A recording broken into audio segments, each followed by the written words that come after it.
Hi, I'm Paul Robinson, the voice and presentation coach at Heart-led Ceremonies Celebrant Training. I like to think of a ceremony as the funnel stage of what you do as a celebrant, where you bring everything that you've worked on so far, listening to the clients, all your research, creating the ceremony, and who you are as a person, to the wide mouth of the funnel. And unless you can skillfully get all of that through the narrow part of the funnel, not unlike your esophagus, it can't be thoroughly digested by the listeners in the way that it deserves to be, for the sake of those listeners, the clients, and you, the celebrant. It's a great pity if the creative promise isn't fulfilled. The two vital factors in achieving that are how you sound and how you communicate. My aim as a coach is for your voice to sound as pleasant as is possible. Not all celebrants pay much attention to that. Here's why. Checking what we look like is dead easy. There are mirrors everywhere, even shop windows, but we don't have a convenient way of being reminded what we sound like. You have to go to the trouble of recording yourself, and working on the voice requires effort and practice, so it's simple for a celebrant to turn a blind eye or a deaf ear to how they sound.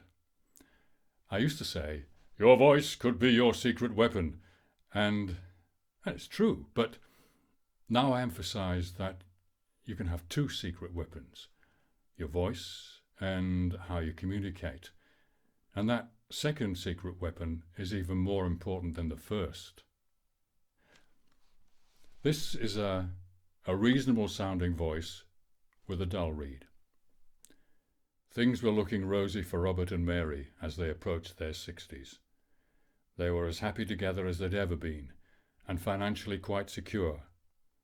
But Robert started having pains which were very hard to diagnose. They'd come and go, and then they worsened. Though he fought long and hard, he steadily went downhill. And here's maybe not so pleasant a voice with a more communicative read. Things were looking rosy for Robert and Mary as they approached their 60s. They were as happy together as they'd ever been, and financially quite secure. But Robert started having pains which were very hard to diagnose. They'd come and go, and then they worsened. Though he fought long and hard, he steadily went downhill. And I hope this brings the best of both worlds, shall we say. Things were looking rosy for Robert and Mary as they approached their 60s. They were as happy together as they'd ever been, and financially quite secure. But Robert started having pains, which were very hard to diagnose. They'd come and go, and then they worsened. Though he fought long and hard, he steadily went downhill. So to achieve that sort of balance takes work, but it's worth it. And I'll leave you with a deceptively simple communication exercise. Record yourself reminiscing about a fond memory for a minute or two. Listen back and marvel at how natural you sound.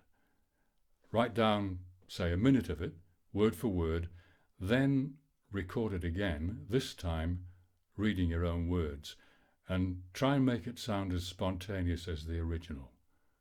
Good luck with that, and happy World Celebrants Week.